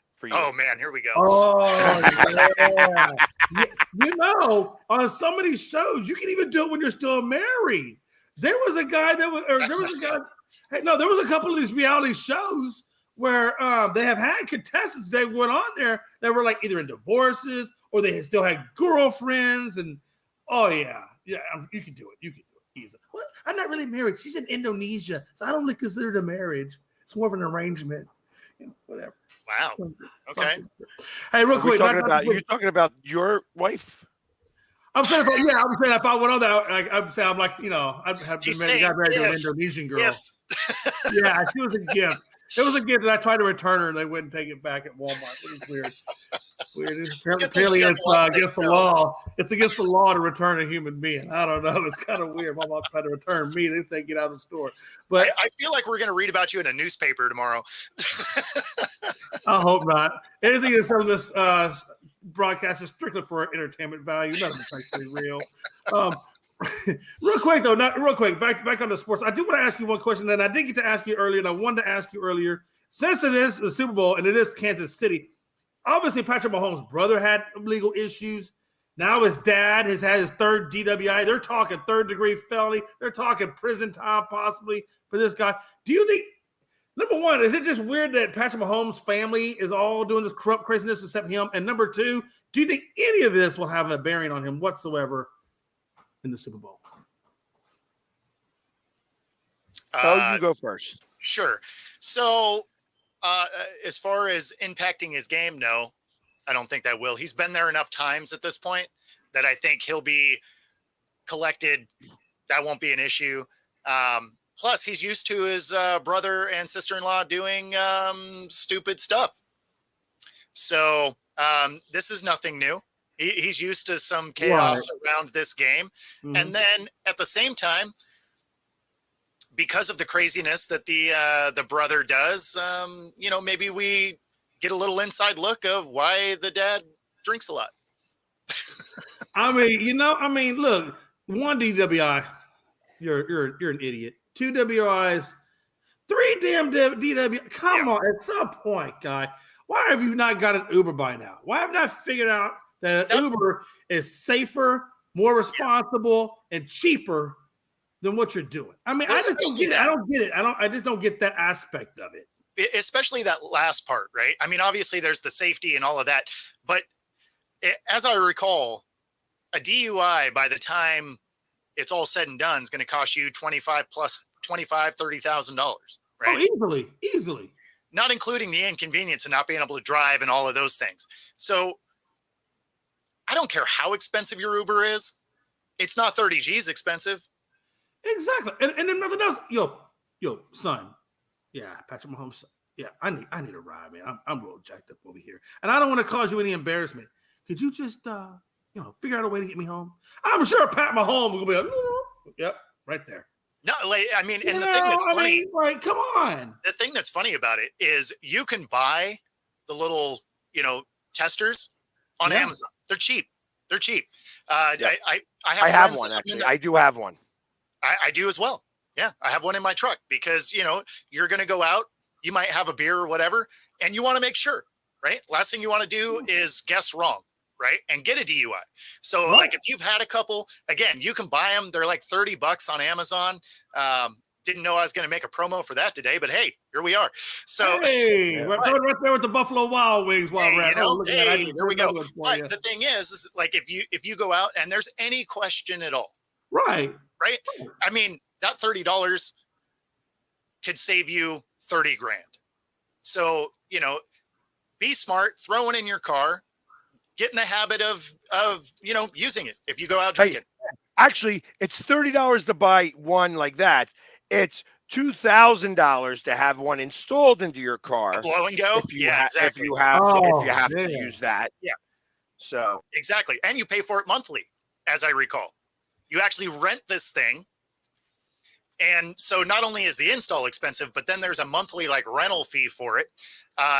Plus, you have to blow in them consistently, while you drive. It's every couple minutes a chime will happen. I used to own a repair shop, so I'd have to work on these stupid cars, and they'd have to bring in different fittings for me so that I could do, so that I could blow into their thing while I was working on their car on a test drive. So not only for your safety, but for the people that have to work on your car, please just don't be dumb, because we don't want to touch your stuff anyway. Yeah.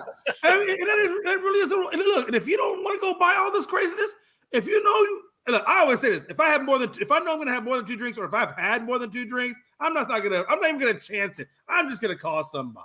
Sure. Call somebody. It ain't that big of a deal. Yeah, they'll look at you a little weird, but you know what? I don't care how they look at it. It's still 10 times better than A, spending all that money, or B, getting around.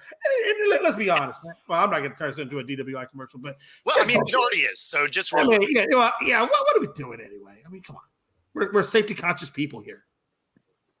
Yeah, and that's why my living room is the bar that I drink at. Yeah, I will not drive through municipalities. I will not drive through municipalities. I will not do it. Yeah, I just refuse to. It's like I'm old enough now to know better. Right. So if I am an idiot and I do get drunk somewhere and I drive home, I deserve to get caught and I deserve to get busted. 100%. Absolutely. So, do you worst case scenario, leaving it at own the space above the bar, or is that just something that they rent to you? Because I always wanted to own all the way up. I have a no-fly zone. I own all the airspace too. It's actually just the Raptors. There's not actually a house up there. He just sneaks in at night. Yeah, well, I always said to myself, if you own something like that, it'd be so easy to sell it. I mean, I gotta imagine that anybody would love to own something like that. That's gonna have incredible value that you have a bar right below you. I mean, or even a super or a market or whatever below you. Well, I rent from the owner. I rent. So how does that work? Do you just go down to the bar and say, "Hey, here's my rent, and by the way, here's my drink, order"? I mean,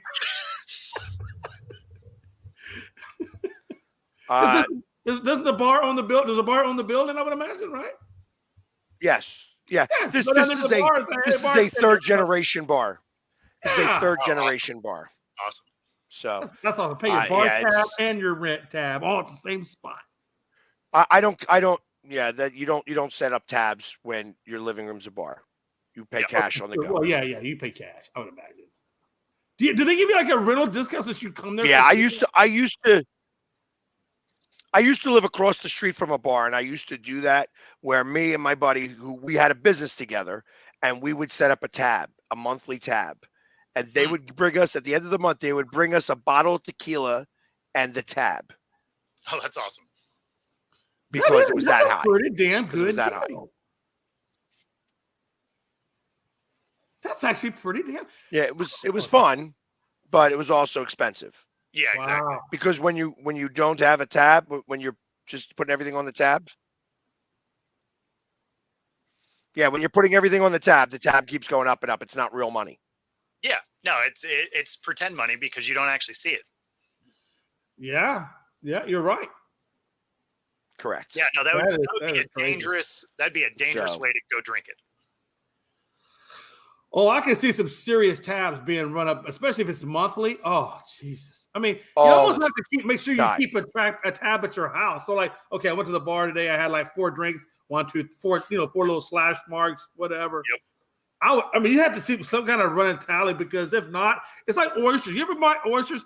I don't care what they do. You go there, yeah, okay, I want 12 of this, 12 of this, 12, and you're eating them. And it's no big deal because it's so easy. And then you get the waiter brings you the tab. You're like, I ate $200 worth of oysters. Are you kidding me? Really? Are you serious? Can I see? Can I get a breakdown? Because it's so easy. It's so easy to run something up expensive like that. It's crazy. God. You better. I hope you were on a date for that because you ate $200 worth of oysters. That's. But you know what? It's not hard. I guarantee you, it's not hard. Well, I mean, you should. And they weren't doing their job. Yeah, exactly. It better be hard. After all those oysters, they better be hard, or else you're really. I took the wife for her birthday. I took her to Good Charlie's. It's an oyster bar, right? We ordered, I think, so we had 24. We had 32 oysters between the two of us. We ate 32 oysters, and for 32 oysters, it cost me $74. Well, actually, I take that back. And there was a ceviche. She had an appetizer ceviche. $74. That's not bad. But it was not good either because it's like damn, 32 $74. oysters. 32 oysters is $74 isn't bad at all.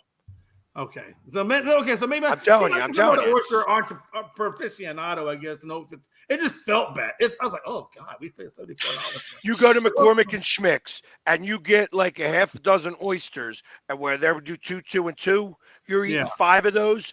That bill's every bit of $150 to $200. Oh wow. Okay, well then I don't. Well, Yeah, hell, I don't feel so bad there. I mean, there's a little Gulfstream oysters out of Galveston. Well, that's exactly it. Well, it is true because I mean, oysters out of Galveston, they're not gonna.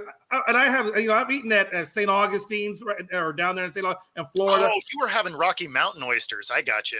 Oh, stop it! No, you hush your mouth. You hush your mouth. You hush your mouth. Bo, you take that back right now. Bo, take it back. Take it back, Bo. Feather Freebird. Where are you at, Feather Freebird? You better have a bar of soap and wash Bo's mouth out. He's thinking bad thoughts over it. No, seriously, though, and those East Coast oysters, though, they really are. They're nice. They're nice oysters, So. Well, and then you get them in Canada, they're even better. Those Canadian oysters. I mean, they're really good. Hey, you get the New Jersey salts. Oysters are good. Oysters. They're a little grainy, but I like them. You know what I mean? It's like I love oysters. So we could talk about oysters all day long. But if you were to get them from, there you go. She's like, hey, we're going to leave the Rocky Mountains. We're going to leave the Rocky Mountains right where they're at. See, I said Feather Freebird, and she came, and she got a bar of soap, and Bubba about to get the whole bar. Good luck with that. That was good soap, Mama. Is that what you look like with the oyster, with those Rocky Mountain oysters? That's you. Yeah, they usually sit right in here, I guess. Put it between my cheek and gum. Can't even tell with this beard. Feather Freebird, I'm gonna have to throw in Pags too. You got to get Pags a bar of soap. Both of these boys need soap. She loves me. She loves me too much. Yeah, she ain't giving me no soap. You get a big bar of Dial. The yellow kind. Yeah, I don't know. I think he's more Irish Spring. It's zest. It's zest. Got to be fully clean. Fully clean with an Irish Spring. Oh man, clean as a whistle. That's right. If I could whistle, that would be perfect. But that's right. And we only have a few minutes left in the show. See all the things, all the different content you get on Coast to Coast. It really does run the gamut here. Yeah, there is no doubt. There's no doubt. Cuisines of the world. From Galveston to the Rocky Mountains. All the oysters you can eat. This conversation went, I'm going to go with thanks for tuning in, the one person that's still here. It always makes it fun. We always get the right content here on the show. You never know where it's going, that's for sure.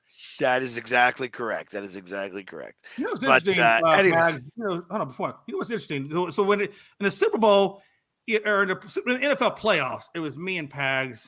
There's no Bo. Bo was just a third fiddle until we got blown out. And it's going to be interesting that it's going to be baseball season, and again, it's going to be me and Pags. And Bo's blown out. Bo, do you feel bad about this? Does this ever just bring you down to know that your team is just that bad that you can never rally to get up for anything? Yeah, maybe the Kraken are your only hope. I kind of remember us winning a ring since you have, but that's fine. That's fine. No, you have, and I know exactly how I felt. I felt terrible. You know, the Mariners are. That one's tough, man. That one's tough because I've been a Mariners fan my whole life, and that one's rough because you are essentially the AAA team of the league, right? Like we cultivate talent and then we send it other places and we watch them win rings, and it is super frustrating. And unfortunately, our team just doesn't like to spend money, so we don't typically have much of a shot because not only are they not buying talent, but they don't keep the talent that they find. I mean, you're not even renting. Well, you might be renting a little bit. We're not even good at Moneyball, right? Like we don't even do that well. Like we find a player, we draft him, and we're like, all right, he's actually kind of good now. Bye, and then we're back to square one. So yeah, no, it's definitely frustrating as a Mariners fan. It's why I started the hashtag from hope to nope. Right. Yeah. Well, I get that. I totally get that. That is where we live. But, at the same time, my team's my team. So hopefully one day they can figure it out. But today, no police. No police. Well, how about the Sounders? Are you a soccer guy at all? I am not a soccer guy. Our Sounders have been amazing, though. They've won multiple championships. Fantastic. If you're a soccer fan, they're a fantastic club. I am not a soccer fan, but yeah, I don't watch it. Don't enjoy it. And the only reason why I even know is that they have beat us a couple of U.S. Cups. Yeah, the U.S. Soccer Cups. It's been Seattle versus the Union, and they've beaten us twice. So I know that pretty well. No, I mean, again, a fantastic team over the years. Like they've played incredibly well. I just personally don't care about soccer, but we have a rugby club here that's won, 3 championships. Obviously, our WNBA team has won a handful of them. So, I mean, we have plenty of teams here that are, that won rings. The Mariners just ain't one of them. That's got to be your only hope. Your only hope is WNBA. You're at the bottom of the barrel, baby. Well, it's because we don't have an actual NBA team anymore. Well, that's true. You don't. That's true. True. So you got to get behind, I guess, Orlando, Oklahoma. Our hockey team is young, right? It's. How about your Canadian football team? Does your Canadian football team win anything? Well, we don't have a Canadian football team.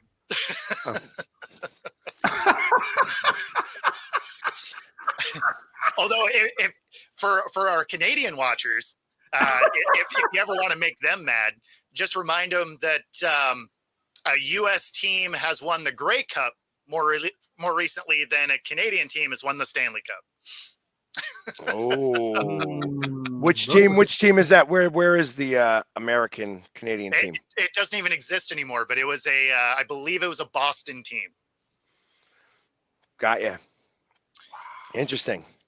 Yep. Yeah, I know that there's no. I guess you could say Edmonton may have a chance this year, but no. Connor McDavid is not going to ever win a cup. Until he figures out how to pass the puck, he's not going to do it.